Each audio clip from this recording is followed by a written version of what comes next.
फैसलों की क्यों जरूरत पड़ती है, क्यों लोगों को सड़कों के ऊपर आना पड़ता है, जब इस देश के अंदर, इस देश के रहनुमा, इस देश के जितने भी क्रांतिकारी हुए हैं, जितने भी शहीद हुए हैं, जितने भी इस देश के महापुरुषों ने लड़ाई लड़ी है, वो एक ऐसी व्यवस्था के लिए लड़ाई लड़ी थी कि वो लोकतंत्र की स्थापना इस देश के अंदर करेंगे और इस देश के अंदर लोगों के द्वारा, लोगों की बनाई हुई, लोगों के द्वारा सरकार चलाई जाएगी। लेकिन आज इस देश के अंदर पूंजीपतियों का राज हो रहा है और वो किस प्रकार से हो रहा है। सम्मानित साथियों, हमें 5 साल पहले भी बताया जाता था और 10 साल पहले भी एक ही बात हमारे को कही जाती थी कि इस देश के अंदर आपकी सरकार होगी और आपके अधिकारों की रक्षा की जाएगी। लेकिन आज तक इस देश के अंदर संविधान को मानने वाली सरकार नहीं बनी है और जब तक इस देश के अंदर संविधान को मानने वाली सरकार नहीं बनेगी, आपके हक अधिकारों के ऊपर ऐसे ही कैंचियां चलती रहेंगी। तो आज इस देश के अंदर सबसे पहले जो मैं आपको बात बता देना चाहता हूं, किसान आंदोलन इस देश के अंदर चला हुआ है। पूरे देश के किसान मजदूर आज जगह जगह बॉर्डरों पर बैठे हुए हैं, जगह जगह टोल प्लाजाओं पर बैठे हुए हैं। क्यों उनको टोल प्लाजाओं के ऊपर बैठना पड़ा, क्यों वो लोग संघर्ष कर रहे हैं। सम्मानित साथियों, जो कौम, जो समाज, जो लोग संघर्ष नहीं करते, जो लोग अपने खिलाफ हो रहे अत्याचार के खिलाफ आवाज नहीं उठाते, तो उनकी आने वाली संतानें गूंगी हो जाती हैं, उनके आने वाली संतानें भारी हो जाती हैं, उनको उनके ऊपर हो रहा अत्याचार नहीं दिखता, उनको उनकी आदत पड़ जाती है। जिस प्रकार से इस देश के अंदर ये 3 कृषि बिल लाए गए हैं और इन कृषि बिलों के अंदर आज के मजदूर देखते हैं, किसान भी मेरे कुछ भाई ऐसे हैं कि ये बिल अच्छे हैं, लेकिन आने वाले समय में आपकी अपनी दूरदृष्टिता से देखिए, आप आने वाली आपकी नजरों से देखिए, जब आपकी फसल इन चंद पूंजीपतियों के पास जाकर के जमा हो जाएगी और वहां पर ये आपको मनमाने रेट लगा करके देंगे। जो आज आप अनाज 10 रुपए 20 रुपए किलो में खरीद रहे हैं, वो आपको जब 200 250 रुपए किलो के हिसाब से मिलेगा, तब आपको असलियत में पता चलेगा कि क्यों ये लोग सड़कों के ऊपर बैठे हुए हैं, क्यों ये लोग आंदोलन कर रहे हैं। दूसरी बात, जो मेरे गरीब समाज के लोग हैं, मध्यम वर्ग के लोग हैं, उनको भी बता देना चाहता हूं, आपके बच्चे, आप सोचते हैं कि हमारे बच्चे इंजीनियर बनेंगे, डॉक्टर बनेंगे, मास्टर बनेंगे, प्रोफेसर बनेंगे। आज जगह जगह पर आप देख सकते हैं टीजीटी पीजीटी पता नहीं कितने अध्यापकों को हटाया जाता है, ड्राइंग टीचरों को हटाया जाता है, संस्कृतों को हटाया जाता है, पीटीआई को हटाया जाता है। क्या व्यवस्था रहेगी इस देश के अंदर जब लगे हुए जो सरकारी मुलाजिम है उनको हटाया जाने लगा। उसके बाद हम बात करते हैं कि लगना तो बहुत दूर की बात है, कोर्सों की अगर हम बात करें, एमबीबीएस का जो कोर्स होता था, आप एमबीबीएस का कोर्स ब्याज वट्टे में पैसे उठा करके अपने बच्चों को करवा सकते थे, क्योंकि उसकी फीस 1 साल की मात्र 54,000 रुपए 1 साल की फीस होती थी। लेकिन आज के समय में अगर आप देखें तो वही एमबीबीएस की फीस 1 साल की 10 लाख रुपए सरकार ने फीस कर दी है। अगर एमबीबीएस का कोर्स 54,000 रुपए सालाना था तो 1 साल का 10 लाख रुपए कर दिया। और सम्मानित साथी, एमबीबीएस का कोर्स 5 साल का होता है, तो क्या आप 50 लाख रुपए देकर के अपने बच्चों का एमबीबीएस का कोर्स करवा सकते हैं? तो कहां से अपने सजाए बैठे हैं आप कि हमारे बच्चे डॉक्टर बनेंगे। उसके बाद बात करते हैं आईटी की, जिसकी फीस मात्र 2 लाख रुपए होती थी, उसकी फीस 24 लाख रुपए सालाना कर दी गई है। 24 लाख रुपए 1 साल की, और जो कोर्स 3 साल का है उसकी फीस 72 लाख रुपए होगी। क्या आपके अपने जो भी आपकी आमदनी के साधन इनकम सोर्स हैं, क्या आपको उनसे लगता है कि आप 72 लाख रुपए पूरी उम्र में भी जुटा पाएंगे? और वो आपके बच्चे के लिए 3 साल की फीस होगी। आज ये मॉडल संस्कृत सीनियर सेकेंडरी स्कूलों के नाम पे सिर्फ स्कूलों के गेट बदल दिए गए हैं, स्कूलों के अंदर पूरे अध्यापक नहीं हैं। और उसके बाद उसकी फीस कर दी गई कि एडमिशन फीस लगेगी 500 रुपए, पर मंथ लगेगी 200 रुपए। अरे भाई, जब सरकार एक चीज कहती है कि 14 साल तक के बच्चों को फ्री में पढ़ने का साधन हम उपलब्ध कराएंगे, फ्री में पढ़ाएंगे, तो उसके बाद भी ये model Sanskrit senior secondary school मात्र गेट बदलने से क्या शिक्षा बढ़ जाएगी? क्या शिक्षा व्यवस्था बढ़ जाएगी? क्या उसके बावजूद भी आप लोग आज भी अपने घरों में सोए हुए हैं। सम्मानित साथियों, तो आप किस अंदाजे से कह सकते हैं कि हमारे बच्चे आगे बढ़कर के कामयाब होंगे, आगे बढ़ेंगे, हमारे बच्चे आगे संघर्ष करेंगे? उसके बाद हम बात करते हैं कि इस देश की इतनी कल्याणकारी योजनाएं बनाई गई हैं, जिनमें आप देख सकते हैं, चाहे वो प्रधानमंत्री आवास योजना हो, चाहे डॉक्टर अंबेडकर आवास योजना हो, चाहे वो आप अपने जो मकानों की मरम्मत करवाते हैं, चाहे उसके लिए हो। अभी गुरु रविदास जयंती के उपलक्ष्य में इस देश के माननीय मनोहर लाल खट्टर जी जो सीएम है, उन्होंने एक घोषणा की है कि जिसका भी बीपीएल राशन कार्ड होगा वो 80,000 रुपए ले सकता है मरम्मत के। अरे भाई, पहले जो 50,000 थे कम तक वो तो दिलवा दो, जो पहले 50,000 थे वो तो दिलवा दो, 80,000 तो आप तब देंगे। ये सिर्फ आपके ऊपर लाने का काम करते हैं, सिर्फ आपका फायदा उठाने का काम करते हैं। ये योजनाएं तो इतनी बढ़ा देते हैं, लेकिन आम आदमी तक पहुंचती कितनी है? आम आदमी तक योजनाएं पहुंचती कितनी है? हम अपने बच्चों को graduation, post graduation, master degree वगैरह करवाने के लिए पीएचडी, एलएलबी, एमफिल, डीलिट, बार, पता नहीं क्या क्या करवाने के लिए यूनिवर्सिटियों के अंदर भेजते थे, ताकि हमारे बच्चे पढ़ सकें, हमारे बच्चे आगे कुछ कर सकें। उनके लिए स्कॉलरशिप की व्यवस्था की गई थी, लेकिन कहाँ है स्कॉलरशिप की व्यवस्था? कोई हमें बता सकता है? जो भी बच्चे यहाँ पे आपके गांव से भी सम्मानित साथी, मेरे युवा साथी पढ़ रहे हैं, वो मुझे बता दें आकर के एक बार कि ग्रेजुएशन की और पोस्ट ग्रेजुएशन की कितने साल से उनकी स्कॉलरशिप आई है। उन बच्चों की स्कॉलरशिप नहीं मिल रही, और ये बोलते हैं कि हम पढ़ाई की व्यवस्था करेंगे, आपके बच्चों के लिए अच्छी शिक्षा व्यवस्था का बेहतर इंतजाम हम लोग करेंगे।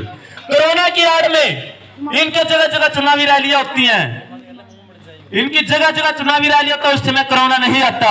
लेकिन जब हमारे समाज के 10-20 लोग इकट्ठा होते हैं तो उसी समय कोरोना आ जाता है।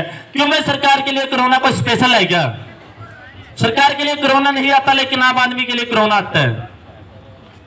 अभी ये जो SC/ST की बात करते हैं कि SC/ST एक्ट, SC/ST एक्ट 1989 आप लोगों की सुरक्षा के लिए बनाया गया था। वो क्यों बनाया गया था? मेरे बहुत से सम्मानित साथी जिनको मदर कास्ट पर कास्ट कहते हैं, वो लोग कहते हैं कि SC/ST गलत है। अरे भाई, जब आप लोगों का अत्याचार किसी पे नहीं करना तो आपके लिए गलत कैसे होगा? जब आप किसी को गलत बोलोगे ही नहीं तो आपके लिए गलत कैसे होगा? जब आप समानता की, समता की, बंधुता की, भाईचारे की बात करेंगे तो आपका SC/ST से डर कैसा?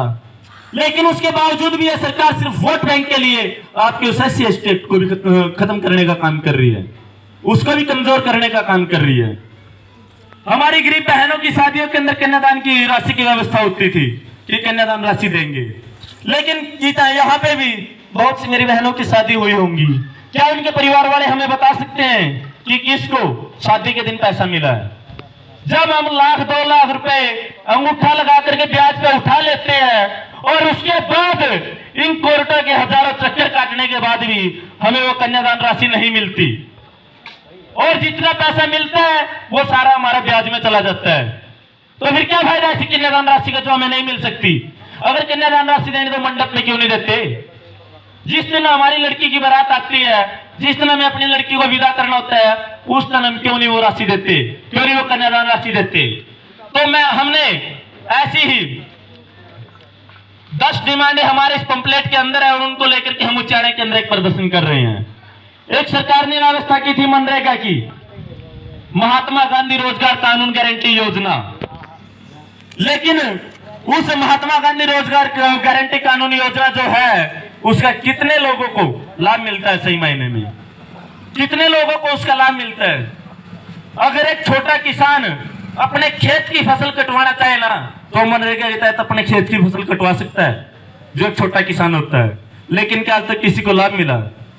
इस देश के अंदर, इस गांव में भी मैं देख रहा था कि कितना बुरा हाल इस गांव की गलियों के अंदर जो कूड़ा करकट पड़ा हुआ है। मैं इस गांव के माननीय सरपंच जितने भी हैं आने वाले को ही कहूंगा, क्योंकि इनका तो कार्यकाल खत्म हो चुका है, तो उनको भी बता देना चाहता हूं कि अगर मनरेगा गारंटी कानून जो योजना है, इसका आप सही मायने में मजदूरों को, साथियों को लाभ देना चाहते हैं, जो 100 दिन का कानून सरकार के द्वारा दिया गया है, तो वो आप अपने गांव में किसी भी काम में, किसी भी पंचायत की व्यवस्था में आप उनको काम दे करके लगा सकते हैं। लेकिन यहाँ पे कितने सम्मानित साथियों के जॉब कार्ड बने हुए हैं और कितनों को रोजगार मिला हुआ है? तो ये सब चीजें सिर्फ और सिर्फ कागजों के अंदर सिमट के रह गई हैं, और उन्हीं जो ये कागजों के अंदर सिमट के रह गई है, और जो कुछ धरातल पर आई है, और उनका भी आज के समय में गलत लोगों को फायदा पहुंच रहा है। अगर आज हम बात करें इंदिरा गांधी आवास योजना की, कितने लोगों की कॉलोनियां बनती हैं? कितने लोगों की? उनके लिए इतने चक्कर काटने पड़ जाते हैं। पहले सरपंच के पास जाओ, सरपंच क्या पता कितने चक्कर कटवाएगा, उसके बाद नंबरदार के पास जाओ, क्योंकि पटवारी तहसीलदार नंबरदार को मानते, सरपंच को नहीं मानते, और नंबरदार भी क्या पता कितने चक्कर कटवाएगा। उसके बाद आप एबीपी के पास जाओगे, बीडीओ के पास जाओगे, एडीसी के पास जाओगे, डीसी के पास जाओगे और फिर बीच में आपसे मांग लेंगे रिश्वत। तो क्या व्यवस्था है? क्या यही व्यवस्था है? तो इसी व्यवस्था के विरोध के लिए ये पूंजीपतियों का शासन इस देश के अंदर चल रहा है। जो पहले बोलते थे कि हम महंगाई को नहीं बढ़ने देंगे, आज पेट्रोल के दाम देखिए। आज आप पेट्रोल के दाम देख सकते हैं। और किसी भी देश की महंगाई की व्यवस्था उस देश के टूर एंड ट्रैवल से सबसे ज्यादा बढ़ती है। जब आप कोई भी चीज यहाँ से 5 रुपए की खरीद करके अगर जींद तक लेकर के जा रहे हैं, अगर आपका पेट्रोल 10 रुपए लीटर है, आपका डीजल 10 रुपए लीटर है, तो आपको कितना कम पड़ेगा। और वही डीजल पेट्रोल के दाम अगर 100-200 रुपए लीटर कर दिए जाएं, तो वही 5 रुपए की चीज आपको जींद तक की कितनी महंगी पड़ जाएगी। तो महंगाई का सबसे मुख्य कारण है कन्वेंस, टूर एंड ट्रेवल। और उस टूर एंड ट्रैवल की बात आप करें तो किराया कितना बढ़ा दिया इस देश के अंदर। जो 10 रुपए किलो 10-20 रुपए लगते थे, यहां से आप जिन तक के देख लीजिए और आज देखिए कितने लगते हैं। एलपीजी गैस सिलेंडर बोलते थे कि हमने धुएं से मुक्ति दिला दी। अरे भाई, धुएं से तो मुक्ति दिला दी, लेकिन वो सिलेंडर हमारी कम से कम हमारी ग्रोथ तो इतनी होनी चाहिए कि हम उस सिलेंडर को खरीद सके। वो सिलेंडर इतना महंगा कर दिया कि हम खरीद ही ना पाए। तो इन्हीं तमाम इस देश की पूंजीपति व्यवस्थाओं के खिलाफ हमने आपके उच्चारणा के गुरु रविदास मंदिर के अंदर 9 तारीख को बहुजन समाज पार्टी के तत्वाधान में एक प्रदर्शन रखा है और जिसके मार्फत हम एसडीएम साहब के माध्यम से महामहिम राष्ट्रपति जी को हम ज्ञापन सौंपेंगे। और आपसे भी इस गांव के जितने भी सम्मानित युवा साथी हैं, मेरे जितने बुजुर्ग और माताएं बहनें हैं, उनसे भी मैं अनुरोध करता हूं कि वो ज्यादा से ज्यादा उस प्रदर्शन के अंदर पहुंचे ताकि हम इस देश की जो व्यवस्था है उसको बदलने का काम कर सके।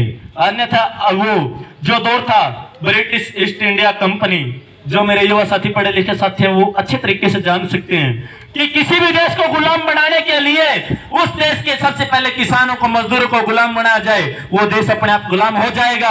और आज इस देश के अंदर अगर सबसे सही मायने में देखा जाए तो उन्हीं पूंजीपतियों का राज होता है। आज हम फोन यूज करते हैं, इनकमिंग फ्री होती थी, लेकिन आज कम से कम 49 रुपीज का रिचार्ज तो हमें करवाना ही करवाना पड़ेगा। तो कैसे व्यवस्था चलेगी? जब इस देश के अंदर रिलायंस की BSNL की कंपनी होती थी, हमें कुछ नहीं करवाना पड़ता था, इनकमिंग का हमारा होता ही होता था। आज इस देश के अंदर रेल बेच दी गई, बसें बेच दी गई, हवाई जहाज थे जो वो बेच दिए गए, तो उसके बाद बचा क्या? हमारे माननीय महामहिम प्रधानमंत्री जी कहते थे, सौगंध मुझे इस मिट्टी की, मैं देश नहीं बिकने दूंगा। सौगंध मुझे इस मिट्टी की, मैं देश नहीं बिकने दूंगा। लेकिन उसके अंदर एक लाइन भूल गए थे कि मैं देश किसी और के हाथों नहीं बिकने दूंगा, कि मैं देश किसी और के हाथों नहीं बिकने दूंगा, लेकिन मैं ये देश खुद बेच दूंगा, लेकिन मैं ये देश खुद बेच दूंगा। और आज वो व्यवस्था कर रहे हैं, आज ये सब कुछ कर रहे हैं। तो उसी एवज में जो एक कृषि बिल है, इनके विरोध में जो किसान मेरे भाई बैठे हुए हैं, तो उनसे भी अनुरोध करूंगा कि आप उनका भी साथ दें ज्यादा से ज्यादा संख्या में। और अभी किसानों ने जो ऐलान किया है कि ये 100 रुपए लीटर दूध और 3-4 रुपए लीटर घी करेंगे, तो वो व्यवस्था सिर्फ डायरी वालों के लिए है। जो आम गांव के लोग हैं उनको पहले वाले उचित रेट पे मिलेगा, उस चीज से हड़बड़ाने की जरूरत नहीं है। और बहुत सी जगह की मैं वीडियो न्यूज़पेपर में भी कटिंग देख रहा हूं और यूट्यूब चैनल पे भी, और बहुत सी जगह मैंने सोशल मीडिया पे देखा है कि मेरे किसान भाई भी जगह जगह अपनी खड़ी हुई फसल को नष्ट कर रहे हैं। और आप खुद समझ सकते हैं कि जिस फसल को हम अपने हाथों से पालते हैं, जो दिसंबर और जनवरी जिसको आप पोर माँ का पारा बोलते हो, उस महीने में जिसने पानी दियो और उसने वो फसल नष्ट करनी पड़ जाए, तो कितना दर्द होगा, कितना दुख होगा उसका, और वो उस फसल को नष्ट कर रहा है। तो मेरे किसान भाइयों से भी अनुरोध करूंगा कि वो अपनी फसल को नष्ट ना करें, वो अपनी फसल को नष्ट ना करें। और ये इस देश की जो व्यवस्था, गंदी व्यवस्था इस देश के अंदर जो इन लोगों ने चला दी है, उसका खुल करके विरोध करें, तन मन धन से विरोध करें, तभी जाकर के हम कुछ कर सकते हैं। और मेरी बहनों से भी अनुरोध करता हूं कि बहनों, जब तक आप इन घर की 4 दीवारियों को तोड़ करके बाहर नहीं निकलोगी, हम नहीं मानते कि ये देश सही मायने में तरक्की कर पाएगा। तो सम्मानित साथियों से एक बार फिर अनुरोध करता हूं कि 9 मार्च को गुरु रविदास मंदिर उच्चारण के अंदर ज्यादा से ज्यादा संख्या में पहुंचे, प्रदर्शन में हिस्सा ले, ताकि इस देश के प्रशासन के माध्यम से इस शासन की व्यवस्था की हम आंखें खोल सकें और दिखा सकें कि इस देश के अंदर जो गंदी मानसिकता की व्यवस्था और जो इस देश के अंदर ये पूंजीपतियों का राज लाना चाहते हैं, जिस प्रकार से जो अंग्रेजों का राज ब्रिटिश ईस्ट इंडिया कंपनी के माध्यम से हुआ था, उसी तरीके से आज ये अडानी और अंबानी के माध्यम से इस देश को फिर पूंजीपतियों का देश बना देना चाहते हैं। तो अगर आप अभी नहीं जागे, तो मैंने पहले ही एक बात बोली थी कि जो कौम, जो समाज आज गलत के खिलाफ आवाज नहीं उठाता, आज गलत का विरोध नहीं करता, तो ये समझे कि आपकी आने वाली पीढ़ियां भी गुलाम हो जाएंगी और आपके बच्चे जो आप कहते हैं कि मास्टर डॉक्टर बनेंगे, वो सिर्फ कागजों में ही बन करके रह जाएंगे। सही मायने में आप फिर से वही गुलाम इस देश के नागरिक बन जाएंगे और आजाद देश के गुलाम नागरिक बनने से आपको कोई नहीं रोक सकता। आप सभी ने मेरी बात को इतनी देर तक सुना, आप सभी का बहुत बहुत धन्यवाद, साधुवाद। जय हिंद, जय भारत, नमो बुद्ध।